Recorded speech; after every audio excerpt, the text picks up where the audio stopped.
ကြောက်ဖြူနဲ့စစ်တွေမှာအပီဆွဲနေရတဲ့စစ်ကောင်စီတပ်တွေကို A ကအခုနှစ်အတွင်းအပီးတိုင်မောင်းထုတ်လိုက်မယ်အားကတော့ A ရဲ့မြို့သိမ်းတိုက်ပွဲထိုးစစ်အရှိန်ကြောင့်စစ်တွေနဲ့ကြောက်ဖြူမှာအပီဆွဲနေရတဲ့စစ်ကောင်စီတပ်တွေကတော့အခုနှစ်အတွင်းမှာပဲအပီးသက်မောင်းထုတ်ခံရနိုင်တယ်လို့ရခိုင်စီရေးလေးလာသူတွေကပြောဆိုလိုက်ပါတယ်အခုရခိုင်ကစစ်အာဏာရှင်မြစ်ပြတ်ချေမွေးတိုက်ပွဲတွေမှာအားကတော့ A ကမြို့14မြို့ကိုသိမ်းပိုက်ထားတာလည်းဖြစ်ပါတယ်လက်ရှိရခိုင်မှာ A အနေနဲ့သိမ်းပိုက်ဖို့ကြောက်ဖြူစစ်တွေနဲ့မန်အောင်တို့ကြံတော့တာလည်းဖြစ်ပါတယ်15နှစ်သား A အနေနဲ့ရခိုင်မှာစစ်အာဏာရှင်မြစ်ပြတ်ချေမွေးရေးအတွက်တိုက်ပွဲတွေအပြင်းထန်ပေါ်ဆောင်နေလို့ရခိုင်တပြည်လုံးရဲ့ရခိုင်မှာအရေးပါတဲ့မြို့18မြို့အနက်14မြို့နယ်နဲ့ဘင်္ဂလားဒေ့ရှ်နိုင်ငံနယ်စပ်အပါအဝင်ရခိုင်ပြည်ရဲ့နယ်မြေ90ရာခိုင်နှုန်းကျော်ကိုထိန်းချုပ်ထားပြီးလည်းဖြစ်ပါတယ်အမြို့မှာရှိတဲ့စစ်ကောင်စီရဲ့အနောက်တိုင်းစစ်ဌာနချုပ်ကိုသိမ်းပိုက်ထားသလိုမကြာခင်မှာပဲကြောက်ဖြူမှာရှိတဲ့စစ်ကောင်စီရဲ့တညဝတီရေတပ်စခန်းကိုလည်းထပ်မံသိမ်းပိုက်နိုင်တော့မယ်လို့လည်းစီရေးလေးလာသူတွေကတော့သုံးသပ်ပြောဆိုထားပါတယ်စီရီယန်ဘိုးကြီးစီယုံကအခုရခိုင်ဒေသစီရေးချီနေကတော့ရခိုင်မျိုးသားတိုင်းဟာရကိတလမ်းစဉ်နဲ့အာရကန်ဒရင်ကို17မဲ့ဆောင်ရွက်ခဲ့လို့အောင်မြင်နေတာဖြစ်တယ်အဂရတော်ကလည်းရခိုင်အဖနိုင်ငံတော်မှာဘယ်လက်နက်ကင်တပ်ဖွဲ့ကူမှာရက်တီအခြေချခွင့်ပေးမှာမဟုတ်ဘူးဆိုတဲ့ခံယူချက်ကလည်းခိုင်မြဲနဲ့ဆိုင်နေတာဖြစ်တဲ့ကြောင့်မကြခင်မှာသိမ်းမဲ့ဖို့ကြံနေသေးတဲ့ကြောက်ပြူစစ်တွေကိုလည်းသိမ်းပိုက်ပြီးအဲ့ဒီမှာရှိတဲ့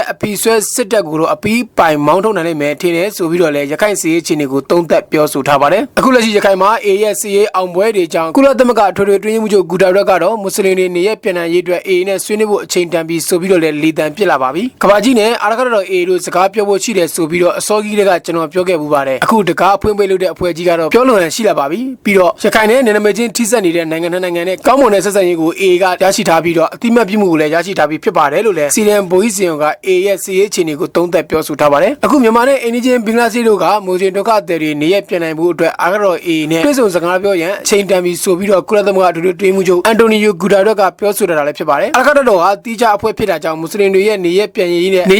့အကြက်တဲတွေကိုဖြည့်ရှင်းနိုင်ဖို့ A နဲ့စကားပြောဖို့လိုတယ်မွတ်စလင်တွေရဲ့အခွင့်အရေးနဲ့ဂုဏ်သိက္ခာရှိတဲ့နေရပြန်နိုင်ရေးဖြစ်ဖို့အတွက် A နဲ့မဖြစ်မနေတိတိစစ်ဆန်ဖို့အချိန်တန်ပြီးလို့လည်းအချိန်တန်ပြီးဘင်္ဂလားဒေ့ရှ်နိုင်ငံကလည်းမွတ်စလင်တွေနေရပြန်နိုင်ရေးလက်ကူချုံးဖို့စေဖို့အတွက်စစ်ကောင်စီနဲ့အာရခတော် A တို့ကိုစီးရုံအာရခတော် A ကိုစီးရုံရမယ်တစ်ချိန်တည်းမှာပဲမြန်မာနိုင်ငံအတွင်းကလူသားချင်းစာနာမှုဆိုင်ရာအကူအညီတွေပေးရဖို့အခြေအနေတရဖန်တီးပေးရမယ်ဘင်္ဂလားဒေ့ရှ်နိုင်ငံကတဆင့်အကူအညီတွေပေးနိုင်ပါတယ်လို့လည်းကုလအတွင်းရေးမှူးချုပ်အန်တိုနီယိုဂူတာရက်ကပြောဆိုလိုက်တာလည်းဖြစ်ပါတယ်အာရခတော် A ဘက်ကတော့မွတ်စလင်တွေပြန်လည်လက်ခံရေးနဲ့ပတ်သက်ပြီးတော့ရှင်းလင်းတဲ့ဖြေရှင်းချက်တွေကိုထုတ်ပြန်ပြောဆိုတာချင်းတော့မရှိသေးပါဘူးဘင်္ဂလားဒေ့ရှ်အစိုးရဘက်ကတော့သူတို့မှာရောက်နေတဲ့မွတ်စလင်ဒုက္ခသည်တွေကိုလာမယ့်2026ခုနှစ်အတွင်းမှာတော့ရခိုင်ပြည်ကိုပြန်နိုင်ဖို့ကြိုးပမ်းပေးသွားမယ်ဆိုပြီးတော့လည်းယခုရက်ပိုင်းမှာတော့ထုတ်ပြန်ပြောဆိုထားပါတယ်နောက်ထပ်ပြောပြပေးခြင်းတဲ့သတင်းကတော့စစ်ကောင်စီကကိုရီးယားကိုမြန်မာအမျိုးသမီးလူသားစတင်စေလွှတ်တဲ့သတင်းကိုလည်းပြောပြပေးခြင်းပါတယ်အခုရက်ပိုင်းတွင်မှာလည်းစစ်ကောင်စီကတောင်ကိုရီးယားကိုမြန်မာရွှေပြောင်းလူသော124ကိုစေလွှတ်ခဲ့ပြီးတော့အဲ့ဒီအဖွဲ့ထဲမှာတော့မျိုးသမီးတူလည်းပါဝင်တာလည်းဖြစ်ပါတယ်တောင်ကိုရီးယားနိုင်ငံမှာအလုပ်လုပ်ကိုင်ဖို့မြန်မာကစစ်ကောင်စီလူသမားဝန်ကြီးဌာနကနေအစိုးရပြည်ပအလုပ်ကိုင်ရှာဖွေ agency ရတဲ့